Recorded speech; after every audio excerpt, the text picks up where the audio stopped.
What's up guys? Landspen by the way for your solution. So stay tuned here always. Thumbs up.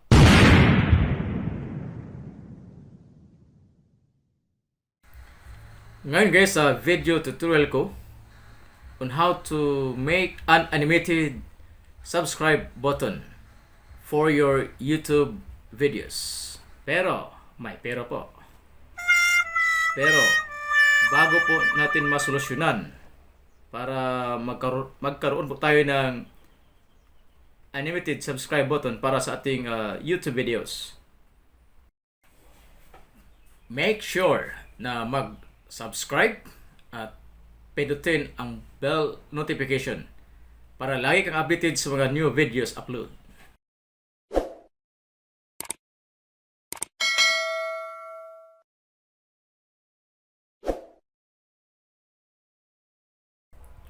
Bakit kailangan natin ang animated subscribe button?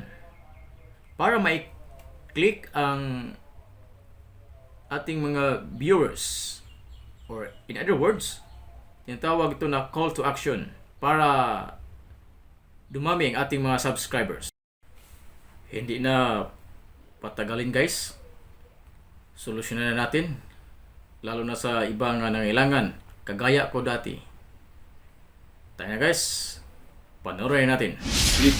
YouTube subscribe button. Okay, ito na guys.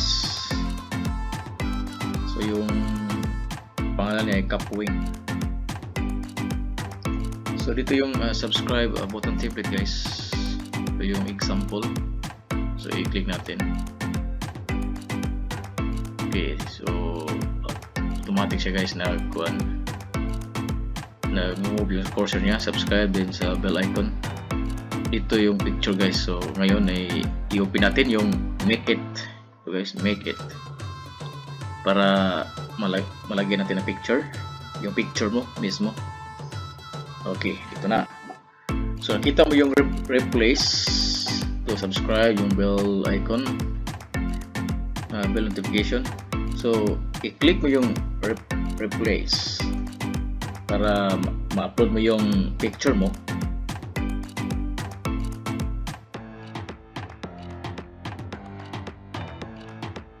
Okay, click mo ulit.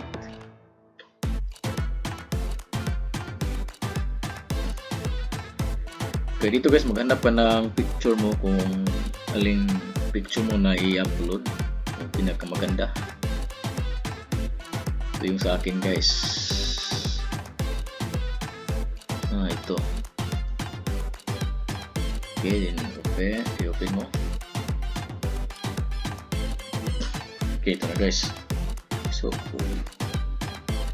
pwede mo to i-adjust. Punta ka lang sa ito yung crop. Ito guys. Ito yung crop. Okay, ito. Okay, ito na. So dito may adjust, i-feed mo yung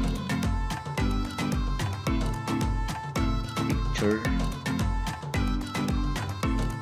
na magandang posisyon.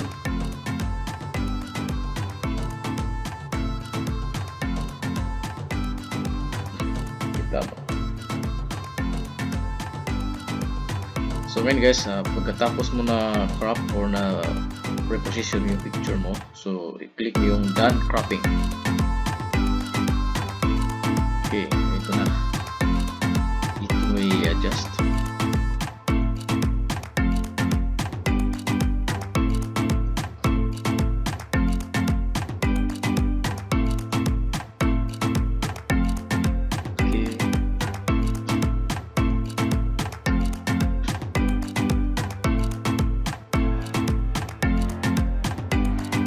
To square yung position niya, so pwede mo siyang punta ka dito sa yung corner para mag rounded siya. Tingnan mo to. So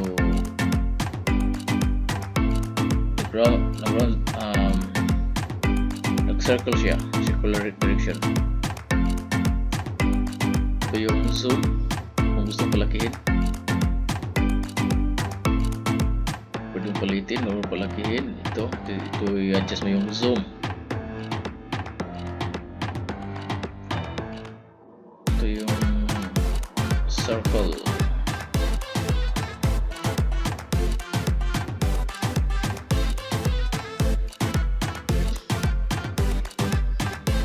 Medyo malaki ito guys, pwede i-adjust natin.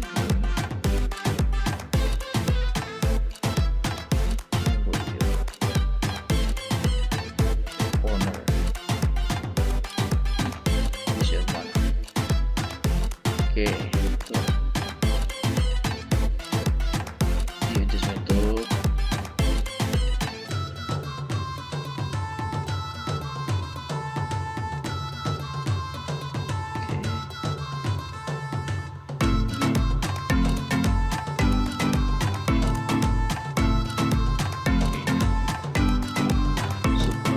Okay ito guys. Medyo pretty na siya.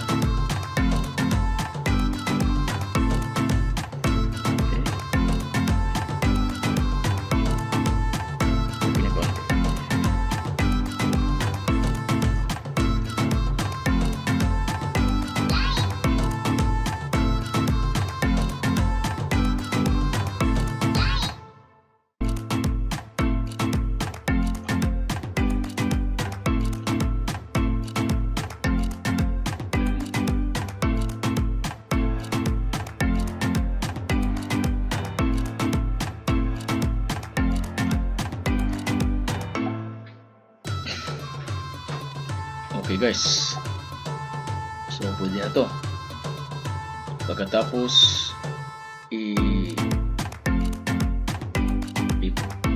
so yung sa akin to export nakalagay ito.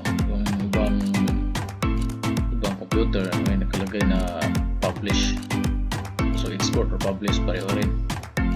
So dito may i-click mo yung export para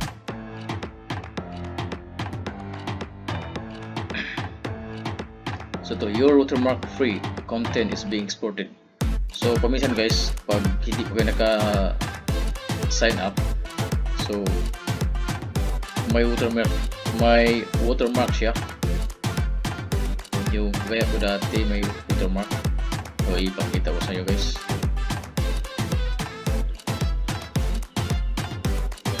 So ito guys, pag hindi ka naka sign up to remove watermark, so ito yung watermark guys, cap wing.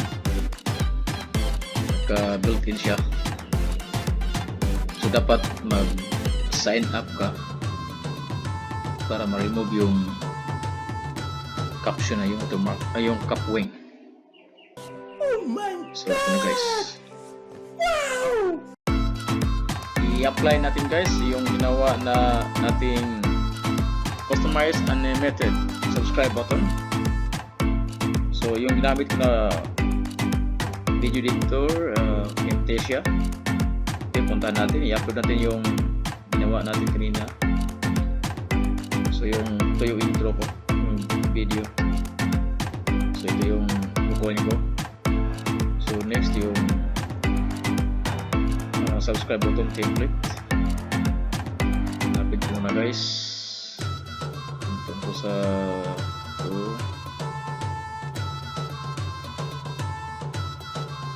thumbnail animation.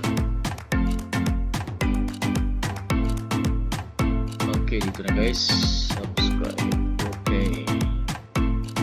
Okay, walang watermark.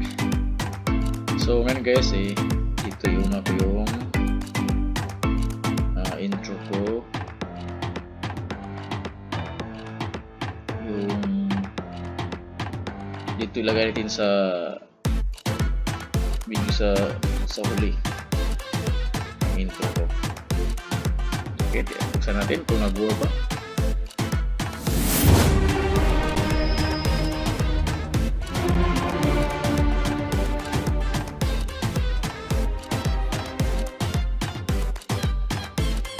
Okay guys,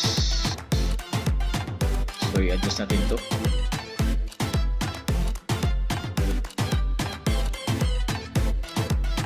Palitin natin.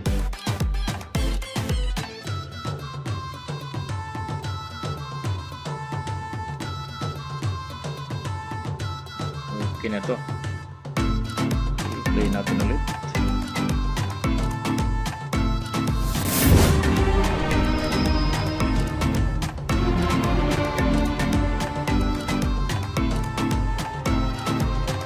Okay, dito natin tignan guys. So, yung subscribe button. Okay. Nag-work talaga guys. So, depende sa inyo guys kung sa introduction ilagay yung animated subscribe button or sa gitna or sa panghuli. So, depende sa iyo.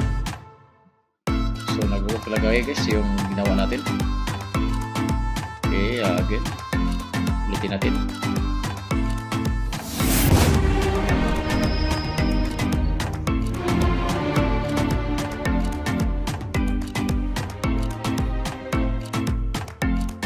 Okay, perfect. Ito na guys. Sana may natutunan kayo guys sa video na ito. At huwag kalimutan na mag-like and share para malaban din sa ibang nangailangan. Ang tanong ko guys, kung bakit kailangan ang customized animated subscribe button for your YouTube videos? Ikaw, may idea ka? Paki-comment lang sa comment section para malaman ko rin at mas lalo pang mapa-improve. Kung sino ang nauna hanggang 10 na nag-comment, isa-shout out ko rin sa sunod na video. For my next video guys, kung paano gumawa ng YouTube thumbnail on Microsoft PowerPoint. Free, quick, and easy. Thanks for watching guys. Always remember, Landspen by the way. Thumbs up. God bless.